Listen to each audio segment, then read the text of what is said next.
Tere! Tänane Autonet proovisõit tuleb taaskord jälle uuelt Audru ringrajalt ja meie tänane testitav auto on hoopiski kahekohaline F3 klassi vormel Renault.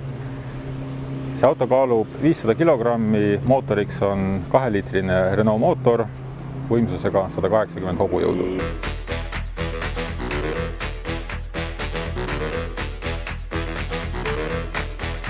Tänane proovisõit on veel selles mõttes harukordne, et tegelikult ma autoga sõita ei saanud, sest ma lihtsalt ei mahtunud sinna sisse ära. Aga ei ole proovisõitu ilma vahetute kogemusteta, seetõttu palusin siia Rivo. Räägi siis, mis seal vormelis toimus?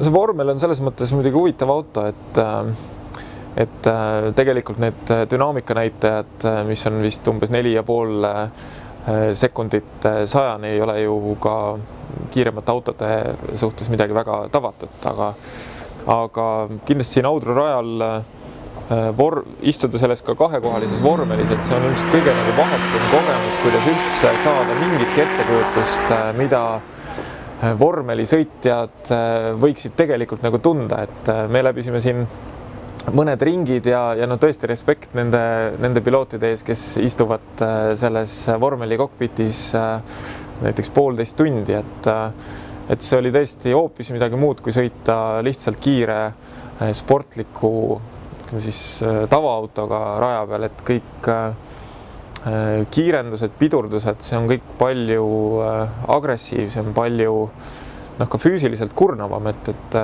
ka mõne ringiga tegelikult võtab see, või mõne ringi läbimine võtab tegelikult ka selle piloodi taga istudes füüsiliselt nüüd mitte läbi, aga sa tunned, et sa teed seal ikkagi rasket tööd nendele kiirendusjõududele, mis igatepidi sind mõjutavad. Nii et see on selles mõttes hoopis teistsugune kogemus ja sõiduautoga, ka kiire sõiduautoga seda rada läbides, see on midagi täiesti muud, kui istuda selle jäiga vedrustuse ja väga vahetu ja ütleme siis agressiivse vormeli, ütleme siis nii tagaistmel.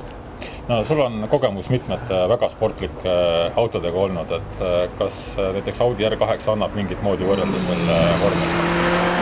See 5,2-liitrine versioon muidugi mingis mõttes annab, et seal juhtub sama asi, et kiiresti sõites see auto tegelikult ta läheb päris ütleme julmaks sinu vastu, et kõik pidurdused ja kurvid, et nad muutuvad väga agressiivseks ja väga selliseks füüsiliselt tunnet, kui sa autoga pidurdad ja keerad. Et selles mõttes küll, aga ikkagi R8 on muidugi mugavam ja vormel on vormel, et see on midagi muud. Just, aga aitäh sulle. Sedamoodi pisut kummaliselt möödus siis tänane Autonet proovisõit. Tundub, et ma pean olema kevadeni söömata, ehk mahun siis ka mina vormelisse. Aga teiega kohtume juba järgmisel nädalal. Nägemist!